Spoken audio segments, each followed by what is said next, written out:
deti. Ja som najkrajšia princezná Dorotka. Mám krásne vlásky a pozrite, aj topánočky. A viete čo? Chcelo by to nové šaty. Otecko!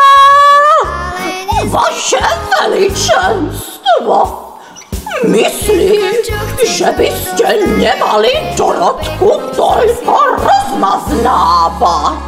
Ja Dorotku vôbec nerozmaznávam. Moja dcéra má pravý čas na to, aby sa vydala. Čože? Čože, otecko?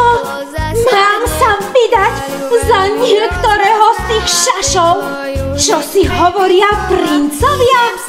Moje kráse sa žiadny z princov nevyrovná.